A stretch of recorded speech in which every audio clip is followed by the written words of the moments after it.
Assalamualaikum warahmatullahi wabarakatuh. Selamat siang para mahasiswa sekalian. Hari ini kita akan masuk ke sesi berikutnya yang dulunya disampaikan oleh Ibu Wita. Nah, setelah mid semester, saya yang akan memandu Anda untuk mata kuliah dasar-dasar statistika pada program studi administrasi rumah sakit.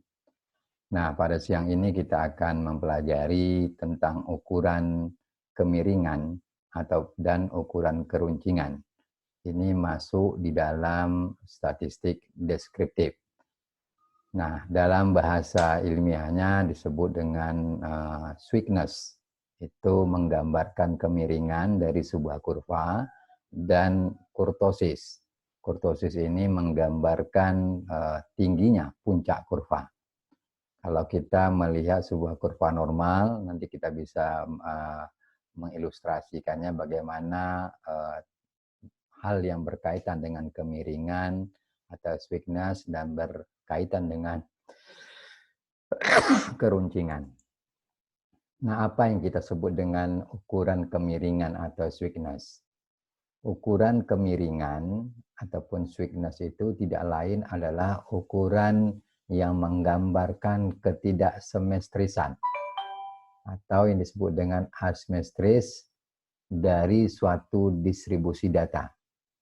Nah, kalau kita punya satu kelompok data atau distribusi data, nah data ini awalnya biasanya kita akan buat kurva, yaitu yang kita sebut nantinya dengan kurva normal. Nah, kurva yang tergambar nantinya dari sekelompok data yang kita miliki bisa saja dia tidak menunjukkan arahnya ke kurva normal. Maka dia akan berbentuk kurva yang nantinya bisa landai ataupun miring ke kiri ataupun miring ke kanan. Ini yang akan kita ukur dengan menggunakan uji kemiringan atau sweetness. Kita bisa menggambarkan bahwa kurva yang kita miliki itu berangkat dari data yang kita dapatkan itu bukanlah kurva normal.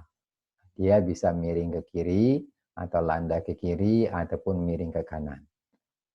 Nah, dengan mengetahui besaran nilai kemiringan, maka nanti kita akan mengetahui pula bagaimana model distribusi datanya. Jadi sehingga kita bisa mengenal ada 3 model distribusi data. Kalau data yang kita miliki itu kita bikin dalam bentuk kurva.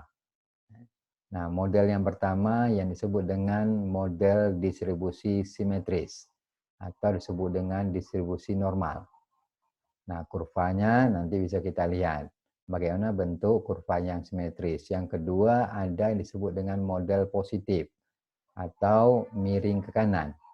Yang ketiga ada model negatif atau yang disebut dengan miring ke kiri atau landai ke kiri.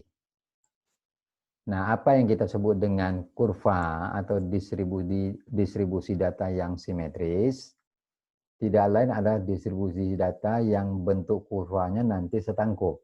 Artinya tangkup sebelah kiri, seperti Anda bisa lihat di sebelah kanan dari ini, gambar ini. Nah, ini disebut dengan distribusi data yang kurvanya kurva simetris. Artinya luas di sebelah kiri kurva ini. Ini kan ada garis tengahnya, ini menggambarkan nilai median, nilai modus, dan nilai rata-rata itu berada pada satu titik atau dia berdempetan nilainya. Dia membagi dua luas sama besar dari kurva yang setangkup ini. Makanya ini yang disebut dengan kurvanya kurva normal atau kurva simetris. Nah, tidak semua data nanti menunjukkan kurvanya berbentuk kurva normal. Jadi tidak semua fenomena yang ada di alam ini selalu menunjukkan nantinya distribusi datanya berbentuk kurva normal. Makanya kita kenal ada 2 lainnya. Ada yang disebut dengan model kurvanya positif. Nah, ini terjadi apabila nilai modus, jadi nilai modus itu berada sebelah kiri atau lebih kecil dari nilai median. Nah, kemudian nilai median lebih kecil dari nilai rata-rata. Karena kita pahami betul bahwa ketiga nilai ukuran statistik sederhana ini, atau nilai tengah atau central tendency ini, dia menggambarkan nilai yang berada di tengah-tengah dari sebuah distribusi data. Tapi tidak selalu kita temukan nilai mean, nilai median, nilai modus berada pada satu titik atau memiliki satu nilai saja. Nah, pada kurvanya yang sifatnya positif, maka kita temukan nilai modus itu lebih kecil dari nilai median. Ini nilai modus itu lebih kecil dari nilai median lebih kecil dari nilai rata-rata. Nilai median dia berada di tengah-tengah. Ini menunjukkan median ini lebih stabil, nilai tengahnya dibandingkan dengan nilai modus dan nilai rata-rata. Nah, pada model yang ketiga kita mengenal disebut dengan distribusi data dengan kurvanya kurva negatif atau disebut dengan miring ke kiri. Nah, ini terjadi apabila nilai mean yang pada nilai positif, pada kurva positif dia berada di sebelah kanan paling tinggi. Nah, sekarang pada posisi negatif, kurva negatif, nilai mean itu berada paling kiri. Jadi nilai rata-rata atau mean ini lebih kecil dari nilai modus lebih kecil dari nilai median. Nah, ini yang disebut dengan distribusinya model negatif. Saya kira bisa dipahami perbedaan antara model simetris yang kurvanya berbentuk kurva normal atau simetris. Jadi ketiga nilai ini berada pada satu titik. Yang positif nanti nilai modus lebih kecil dari nilai median lebih kecil dari nilai rata-rata. Sehingga dia berbentuk miringnya atau landainya ke kanan. Jadi kita lihat ini miringnya atau landainya ke kanan. Ini menunjukkan dia miring ke kanan. Nah, yang negatif, ini yang disebut dengan distribusi negatif, dia landai ke kiri. Di landainya ke kiri sehingga kurvanya berbentuk miring ke kiri. Ini terjadi kalau nantinya kita dapatkan nilai rata-rata kecil dari nilai modus rata kecil dari nilai median, nilai median lebih kecil dari nilai modus. Ini mohon maaf, ini salah ini.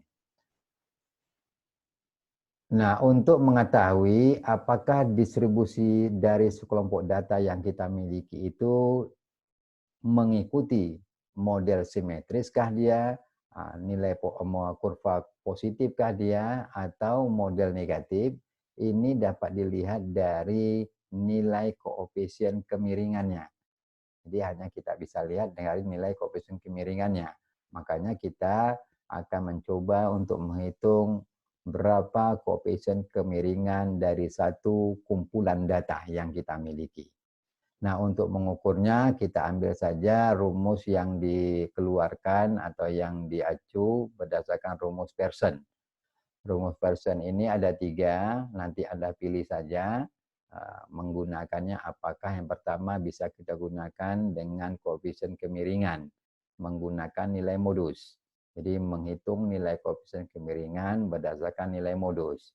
Maka alfa sama dengan X bar, jadi X bar rata-rata nanti dikurang dengan nilai modusnya, MO, dibagi dengan simpangan baku. Makanya nanti kita cari dari data yang kita miliki itu, baik datanya data sederhana atau data yang tidak berkelompok, data tunggal, maupun data yang berasal dari yang sudah berbentuk kelas-kelas interval, itu kita cari nilai rata-ratanya, kemudian nilai modusnya, dicari nilai simpangan bakunya. Barulah kita dapatkan nilai koefisien kemiringannya menggunakan nilai modus. Yang kedua, kita bisa menghitung dari koefisien kemiringan berdasarkan nilai median. Nah, rumus yang kita gunakan alfa sama dengan 3 kali X bar dikurangi dengan nilai median. Jadi rata-rata dikurangi dengan nilai median, nanti dikali dengan 3, dibagi dengan nilai simpangan baku dari data yang kita miliki. Nah, ini untuk menghitung koefisien kemiringan kalau kita menggunakan nilai median. Yang ketiga ada juga rumus yang bisa kita pakai menggunakan nilai kuartil. Nah, untuk mendapatkan koefisien kemiringan atau nilai sweetness nilai kemiringannya menggunakan nilai kuartil, maka kita gunakan rumus seperti ini. Alfa sama dengan K3, kuartil ketiga dikurangi 2 dikali kuartil 2 ditambah kuartil 1. Dibagi dengan kuartil 3 dikurangi kuartil 1. Makanya ini nilai kuartil ini harus kita cari dulu. Kuartil 1 berapa pada data yang kita miliki, kuartil 2 dan kuartil 3. Kemudian baru kita masukkan angka-angkanya sehingga kita dapatkan nilai koefisien kemiringan.